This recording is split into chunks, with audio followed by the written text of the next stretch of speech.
Bienvenidos a la cuarta clase de este curso de Game Design, donde vamos a estar explorando lo que es el diseño de niveles o el level design y cómo esto es uno de los aspectos más importantes de Game Design, ya que define cómo los jugadores interactúan con el mundo y las mecánicas que hemos establecido previamente. ¿Qué es el level design o bueno, el diseño de niveles? El diseño de niveles es la parte del Game Design que se encarga de construir los entornos en los que el jugador interactúa. Hay un debate acá, siempre en esta sección, bien, que es si un game design es un level designer o al revés también, si un level designer es un game design. De vuelta decimos, si el game design es la idea de crear experiencias, bien, y las reglas, y el level design es crear los entornos, en una parte, acá estoy dando mi opinión en esto puntualmente, pero para mí puntualmente un level design sí o sí es un game design porque tiene que tener las bases para poder justamente hacer el nivel. Pero no necesariamente un game designer es un level designer. Bien, porque no necesariamente sabe cómo construir los entornos. Puede estar construyendo las ideas, puede construir las mecánicas, las dinámicas, pero no necesariamente los entornos. De vuelta esto es muy debatible, bien, esto es muy subjetivo. En este caso, si se fijan, todo lo que es, por ejemplo, del lado de la derecha, lo que es el Uncharted 4, es la creación de los niveles, bien, y cómo se va a desplazar justamente el jugador en él, así como también la disposición de los enemigos y los obstáculos. Veamos entonces los elementos básicos. Los elementos básicos entonces del level design son el espacio, los obstáculos, los objetivos y las metas, y el ritmo y flujo que tiene el jugador. ¿Qué hace cada una? Bueno, el espacio básicamente, cuánto espacio tiene el jugador para moverse, bien, por dónde se va a estar moviendo, es un espacio grande, es un espacio chico, bien, hay claramente una diferencia ahí, porque va a influir directamente en las mecánicas de lo que es el movimiento o el combate, bien, no sé si recuerdan, pero por ejemplo en el Dark Souls 2 hay muchos espacios muy estrechos para pelear, lo que dificulta mucho, bien, eso. O justamente en lo que es un plataformero quizás hay menos espacio para moverse, lo que hace más difícil y más preciso a la hora de saltar. Bien. Los obstáculos van a estar respondiendo principalmente a la pregunta de cuál va a ser el desafío para el jugador. Porque obviamente si solamente hay un espacio y no hay nada, ¿dónde está la dificultad? Bien, obviamente los obstáculos no es solamente una pared o algo, ¿no? Es los enemigos, son los puzzles. Bien, obviamente en un juego de plataformas sí van a ser objetos que se mueven, objetos que interrumpen quizás el paso. Pero también es eso, son enemigos, son puzzles. Afectan directamente la dificultad del nivel. Los objetivos y las metas básicamente es cuál es el objetivo del jugador, por qué estoy ahí. Bien, ¿es simplemente llegar al otro lado? Bueno, pero ¿por qué quiero llegar al otro lado? Bien, son cosas que hay que preguntarse bien y entender. Generalmente, si se fijan, un level design básico suele tener, por ejemplo, la bandera o a donde quiero llegar en la cima de una montaña, en la cima de algo, ¿bien? ¿Para qué? Para simbolizar ese progreso de yo empecé en lo más abajo y ahora estoy en lo más arriba. No es casualidad que justamente el jugador tenga que subir una montaña, ¿bien? O llegar a la cima de algo para el final del nivel, ¿bien? Lo mismo si se fijan en juegos como por ejemplo el Mario Bros, ¿bien? Donde empiezo toda la izquierda y yo tengo que ir toda la derecha, ¿bien? Hay una cuestión también ahí de el progreso de izquierda a derecha, ¿bien? Por último también puede ser el objetivo como simplemente derrotar a un jefe, que puede ser un boss, o resolver un puzzle. No hace falta, yo en este caso estuve hablando de lo que es objetivos de plataformeros, pero también puede ir por ese lado. Importante destacar que los objetivos, la idea es que sean desafiantes pero alcanzables, ¿bien? La idea no es que sean imposibles, porque si no, ahí entramos en otra clase, pero básicamente ahí ya va a ser una cuestión de frustrante, de frustración. Por último, el ritmo y el flujo, que es qué experiencia quiero que tenga el jugador, ¿bien? En el sentido de que hay que sí o sí iterar entre calma y tensión, ¿bien? Tiene que ser coherente. ¿Por qué? Porque si le tirás demasiado desafío va a ser muy abrumador y si le tirás muy poco desafío va a ser aburrido. Entonces es importante destacar, ok, estoy creando este nivel. ¿Qué quiero que sienta el jugador durante esto? Si la idea es que descanse pero que sea más introspectivo, bien, quizás puede ser un pasillo, como hay juegos que justamente son pasillos donde pasan cosas en el medio. Si quiero que sea un nivel medio final, entonces va a tener que ser una cuestión mucho más difícil. Bien, hay una cuestión que hay que destacar ahí. En el caso del Mario Bros, fíjense cómo se ve un level design. Como justo es todo por píxeles, lo que hacían eran básicamente dibujar y pintar en un papel, bien, el nivel. Como una cosa interesante ahí, bien, donde así se puede ir diseñando lo que es un level design. Hablemos de lo que es la progresión en level design. Hablamos justamente de lo que es el ritmo del juego, bien. Si hay muy poco desafío, puede llegar a ser muy aburrido, y si hay demasiado desafío, puede llegar a ser abrumador. Hay una cuestión que se llama el flow state, bien, que es, quizás lo han sentido en juegos como por ejemplo Bullet Hell o el Cuphead, donde ustedes, es básicamente cuando ustedes llegan a un punto de entendimiento con lo que están haciendo, que su cerebro parece reaccionar solo. Bien, este es el mejor estado que puede existir para lo que es un game designer en este caso. Bien, pero bueno, también es muy difícil de conseguir, bien, no es algo tan sencillo. Lo importante acá que quiero destacar es justamente cómo, fíjense que la curva de dificultad en los niveles, bien, la progresión, no es lineal, sino que tiene momentos donde a veces es más difícil, a veces es más tranquilo, bien, y lo importante justamente es esto, es estar entre este rango. No llevarlo demasiado desafío porque empieza a ser frustrante, no llevarlo demasiado no desafío porque empieza a ser aburrido. Hay una cosa más también que quiero mencionar, que es justamente, fíjense cómo va subiendo este rango a medida que uno va avanzando en el juego, a medida que uno va teniendo más skills. ¿Esto por qué? Es porque hay que justamente presentarles nuevos desafíos en base a eso. Tomemos por ejemplo el Crash 2 en este caso. Fíjense cómo el Crash 2 en la primera imagen es el primer nivel. Fíjense que hay que hacer un salto, pero si se fijan, el salto no te mata, el salto simplemente te va a dejar en un bloque que sí o sí tienes que saltar para salir. Esto es un buen tutorial, bien, como level designer, porque la idea es, che, el jugador está aprendiendo a usar el juego.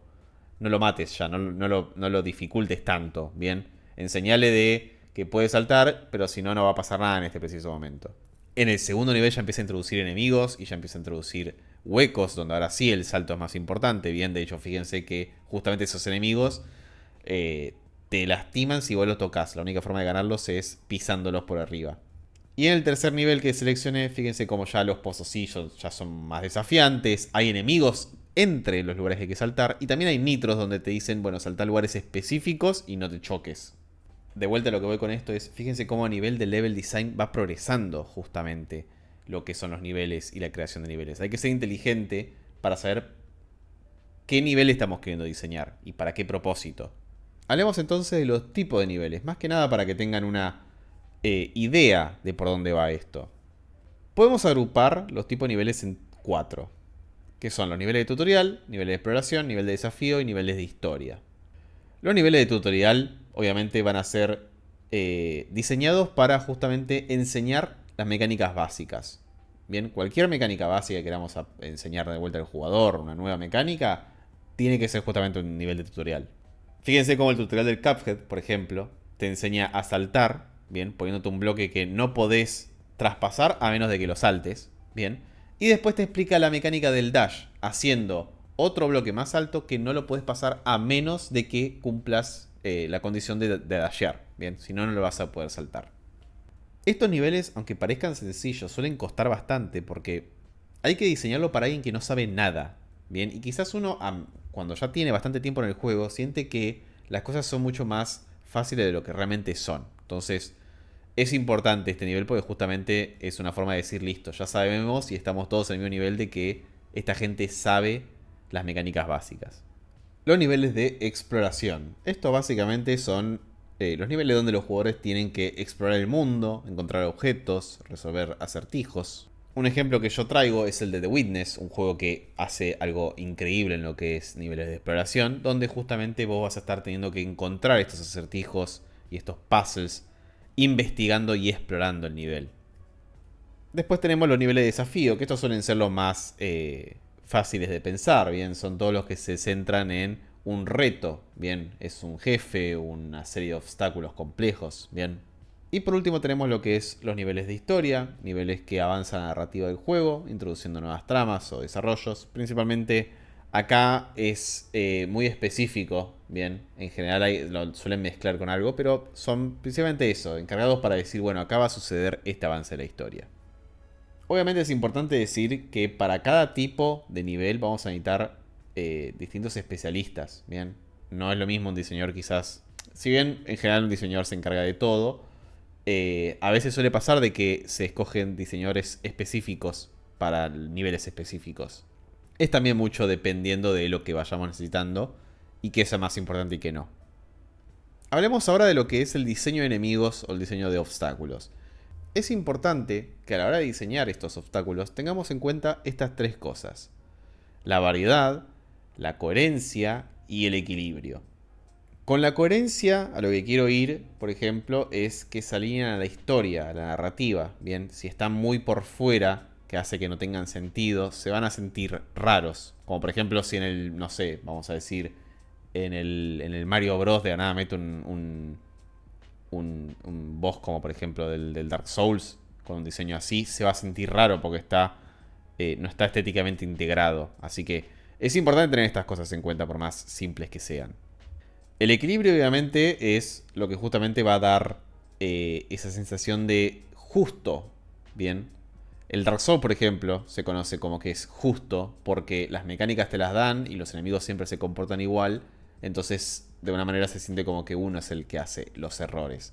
Pero lo que quiero ir es que justamente tenga un equilibrio de, bueno, meto muchos obstáculos, meto menos, donde los pongo, para que no se sienta una cosa injusta. Por último es la variedad de obstáculos. Bien, no es lo mismo meter siempre al mismo enemigo todo el tiempo que hace exactamente lo mismo. Bien, justamente la cuestión divertida es cuando tienen distintos obstáculos, distintos enemigos, distintos puzzles, que se comportan distinto y que justamente quizás incluso entre ellos se relacionen, ¿bien? Entonces es importante tener estas cosas en cuenta. Por último quiero hablar de cómo hacer los diseños, ¿bien? Quizás es una pregunta, siento que es medio básica quizás para algunos, pero para mí es importante, ¿bien? Es ¿cómo hago yo los diseños para estos levels? Tomemos por ejemplo los Streets Run, que es un juego que yo hice, que lo pueden ver en Steam si se quiere. Básicamente es un juego donde vos tenés tu avestruz y tenés que ir liberando otras avestruces y escapar de un laboratorio raro, donde hay básicamente minas, hay láseres, bien, hay cámaras y demás. Puntualmente este diseño yo lo hice en Illustrator. Bien, si se fijan, estos tres niveles que estábamos viendo son estos tres puestos en 2D, donde simplemente defino por encima cómo van a estar diseñadas las cosas. En este caso ni siquiera me paré demasiado en lo que es que sea exacto. Bien, generalmente se suele usar de, bueno, vamos a hacer que sea exacto. Las medidas, por ejemplo, esto en centímetros, después se pasan a metros de Unity, que es un programa para hacer juegos, ¿no? De esta cuestión. Pero en este punto yo dije, a mí no me importa, a mí me importa más lo que es el concepto. Entonces, por ejemplo, en lo que es el primer nivel, como es el nivel tutorial, solamente, no va a haber obstáculos, solamente va a haber una avestruz para rescatar. Bien. Y el único obstáculo es entender básicamente cómo moverse y llegar al final. Y justamente abrir, liberar a la avestruz. Pero ya si se fijan en lo siguiente, ya sí meto los triángulos, por ejemplo, que son las cámaras. Las cosas magentas son los láseres. Las cosas amarillas ya en el tercero son o zonas con vidrio reforzado y otras mecánicas, ¿bien? Pero básicamente es así. Pero es importante definir de que en realidad mientras que se entienda no hace falta. Tipo, no es algo muy... No es que hay una solución. Yo lo dibujé así, pero tranquilamente podría haber sido dibujado en Paint. Como vieron antes, en el caso de Mario, está dibujado en papel. Entonces, realmente puede ser en cualquier medio que quieran. Como resumen, entonces, hablamos de que el diseño de niveles es un proceso de construcción que involucra planificar el espacio, los obstáculos, los objetivos y la progresión de dificultad. Y decimos de que puede ser dibujado y hecho de cualquier forma mientras que se entienda. En este caso, por ejemplo, los dos level design que tengo acá son level design de el Crash 1. Como ejercicio, entonces, quiero que pienses en tu juego favorito y diseña en papel su nivel tutorial, un nivel intermedio de un desafío, ¿bien? Y un boss, un desafío grande. Si es, por ejemplo, un juego de puzzles, es simplemente, bueno, pensar cómo es el diseño de justamente ese puzzle final. Puntualmente, si son como yo, diseño de niveles es una de las cosas que más me fascinan y más me entretienen. Hay mucho acá. Yo acá estoy hablando de la base, bien, de cómo crear un diseño de niveles, pero hay muchísimo, igual de grande y extenso que game design. Sin más, entonces, veámonos en la siguiente clase donde vamos a hablar de lo que es la psicología del jugador.